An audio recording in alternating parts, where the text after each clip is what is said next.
It's June 19th, 2026, and Moscow was on fire yesterday. Still is at this point. Not metaphorically, literally. Look at this footage right here. Black smoke columns so thick they were visible from satellites. The Gazprom neft oil refinery in the Kapotnya district, 9 miles from the Kremlin, burning for the second time in a single week. 555 Ukrainian drones launched in one night or more. There's reports coming in as high as 900. 194 of them actually punched through defenses towards the capital alone. Airports shut down, flights canceled. Check this out right here. The exploding top off of this oil tank blowing up hundreds of feet into the sky. Nothing like this has ever been seen before. This is wild. But there's one key point of this explosion that we're going to dive into and investigate that shows us what's blowing up this oil drum is not what we think. Like a high-stakes hubcap flying up in the sky with $10-20 million in oil sitting underneath it, this was the largest drone attack on Moscow since the war started. And here's what Russian Foreign Minister Lavrov said in response. He said, "Our armed forces are working on it and will continue to do so." Translation, we really don't have any answer right now and we can't stop your drone attacks, and we know it, but we're looking into a strongly worded memo and probably more drone attacks on Ukraine as well. But President Zelensky in Ukraine didn't mince any words either. Standing in Brussels in front of a NATO defense ministry, said it out loud. He said, "If Ukraine is going to burn, your Moscow will burn too." But here's what the mainstream press is not telling you. This attack didn't come out of nowhere. Russia struck a UNESCO-protected Orthodox Christian monastery, the Kiev Persh Lavra, one of the most sacred sites in the entire Orthodox world, 4 days ago. Zelensky walked through the smoke damage himself, looked at the cameras, and made a direct promise. They hit Lavra, we will prepare the answer. You will see it. And now Moscow's seeing it play out right now. But why couldn't Putin do anything about this? We're going to break down this whole strike package, where this war goes from here. How's the Russian Air Force even doing? But before that, let's go to X and look at all this footage of these strikes in Moscow, because it's just wild at this point. So let's just check out the latest of what's been going on. I mean, there's been some wild footage out there. So let's just have a quick review here. You can see Russian anti-UAS rockets launching, trying to hit these drones. Absolute mayhem. One of the biggest oil production facilities near Moscow. I mean, this place is massive, being hit by Ukrainian drones. And then that one right there, that drone, that's a Ukrainian drone. Looks like more of a longer range drone. Doesn't have the swept wings. Ooh, yep. That one's not going to walk that one off. So Russian anti-UAS rocket worked on that one, and that's their whole goal, right? See how many of these they can strike down. But the whole sky is basically turned black at this point. Massive oil refinery being hit. I mean, this is a huge blow to the Kremlin, and not one that they're going to walk off very easily. So let's just take another peek here.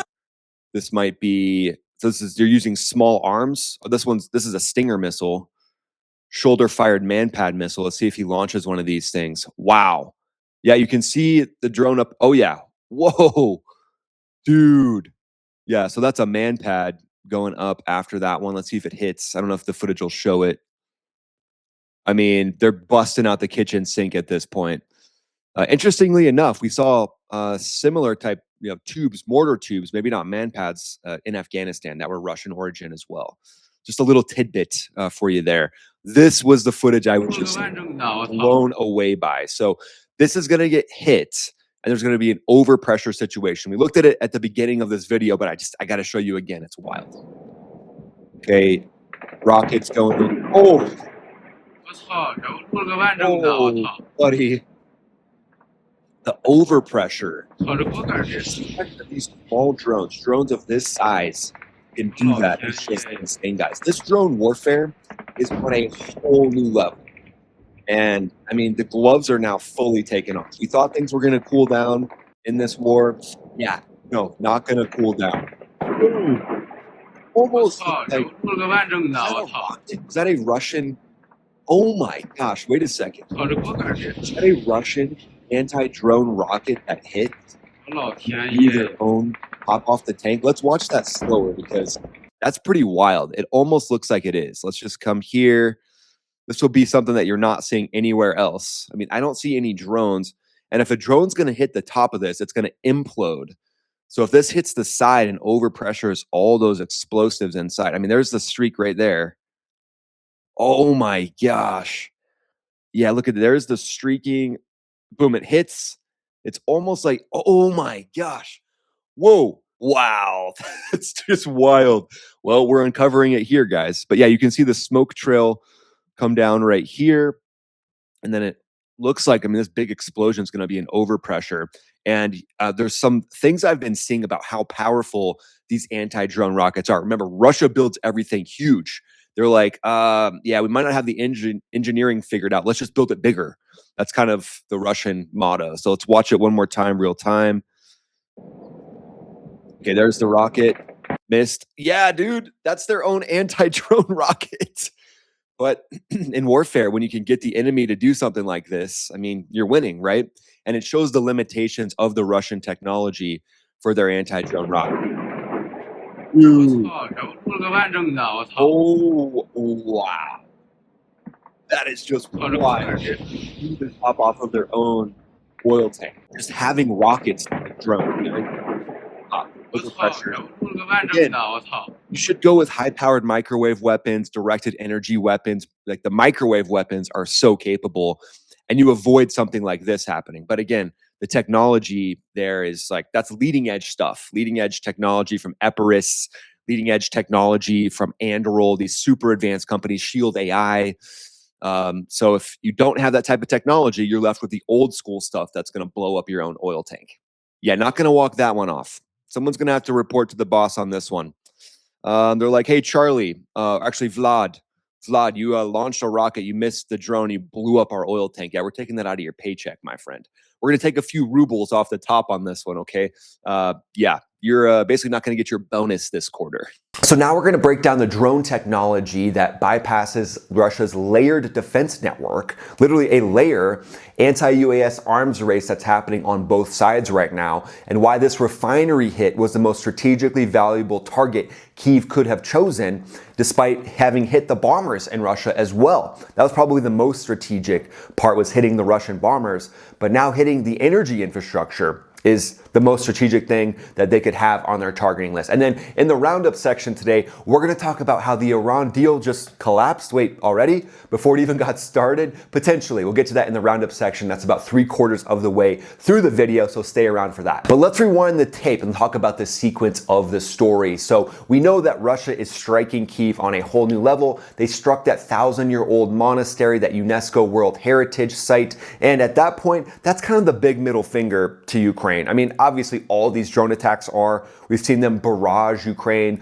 barrage civilian neighborhoods, but now they're basically doing psychological warfare. So when a lot of these targets start being hit like this, it becomes a psychological warfare that is just based on a lot of sick generals and sick leadership inside of Russia, to be honest. This is out of the playbook of what Hitler did when he ordered his top generals to start striking castles when he felt very frustrated in World War II. He basically told them to burn down all of the castles, Neuschwanstein, some of the amazing architecture in Germany. And luckily, those generals didn't listen to him. They told him, yeah, don't worry, big guy. Why don't you just manicure that creepy mustache? We'll take care of the castles. And they didn't end up striking most of the castles, which is just amazing. They preserved them for all of history. So seeing the Russian generals doing this, Vladimir Putin, the top leadership, it just shows that they're in a wild space. They're in that same evil type headspace as what we saw happen during World War II. And that happens when an enemy gets frustrated, because remember, know your enemy, know yourself. Our boy Sun Tzu, exactly what he says. And at this point, seeing the frustration out of Russia is showing that there could be more and more attacks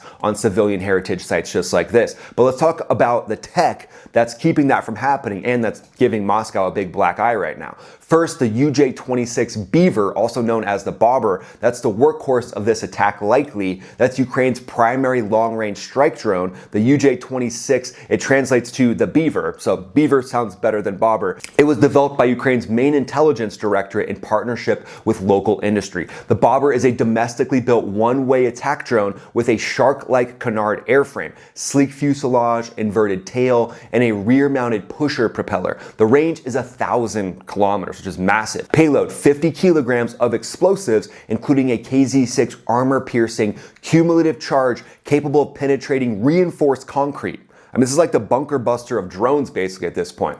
The critical upgrade that makes it genuinely dangerous, the Bobber was fitted with an FPV-style real-time manual control system, thermal imaging, high bandwidth data link, operator in the loop on final approach. So these things get into the target area and then you basically get a little notification. It's like, hey, bing, someone would like to talk to you. No, someone would like you to fly them and fly them into a Russian oil refinery.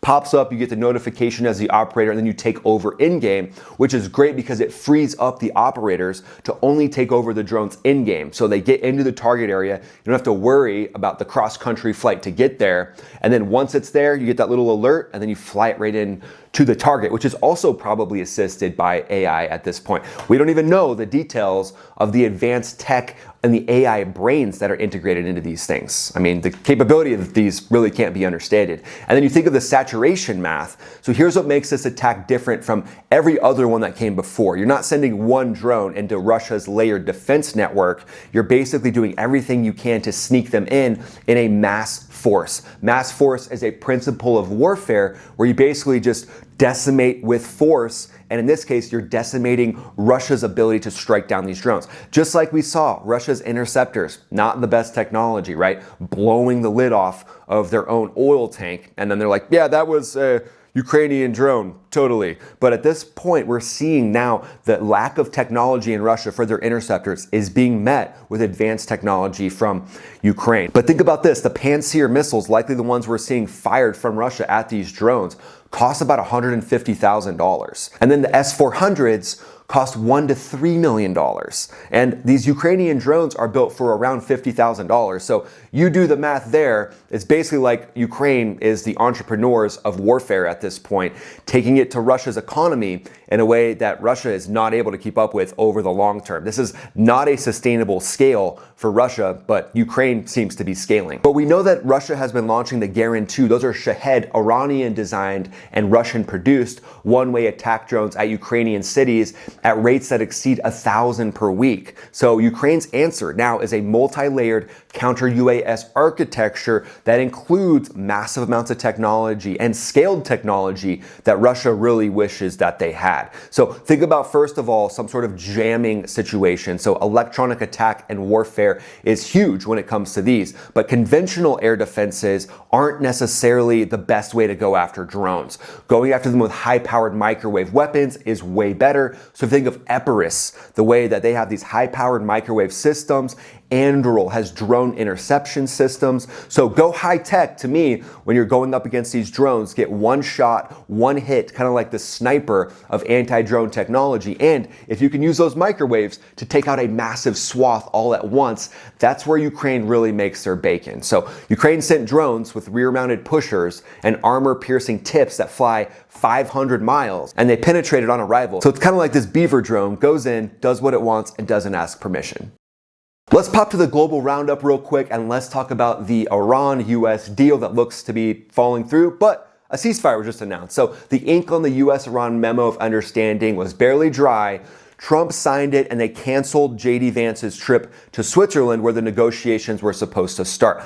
Journalists were gathered, advanced teams were pre-positioned, and they were ready to go. And then all of a sudden, the White House issued a statement. The VP is not departing tonight. The reason looks like Israel launched a heavy airstrike campaign in southern Lebanon overnight. At least 21 people perished. 4 Israeli soldiers fell in the preceding attack that actually triggered this response. So Israel at this point is responding to these attacks and 4 of their soldiers were taken out. National Security Minister in Israel, Ben-Gvir, said it flatly. He said Trump's agreement does not bind us. Vance has also publicly warned Israel just hours before to respect this peace process. And that brings us to the 40 Chess strategic analysis section, my friends. So what's actually going on in this situation? Here's what most people are missing about this attack. Ukraine didn't hit a military installation. They didn't strike command nodes or bombers this time.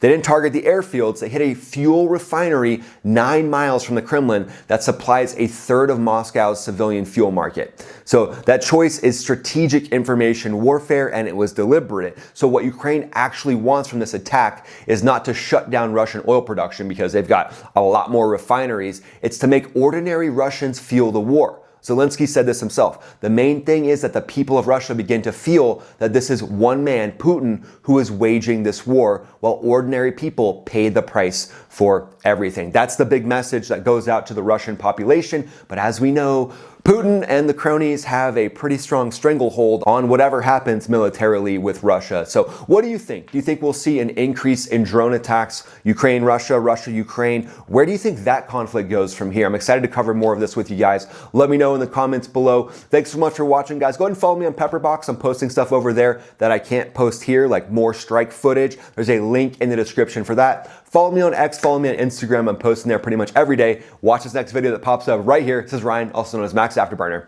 signing off. I could see like a TripAdvisor review of the Kapotnia refinery now at this point.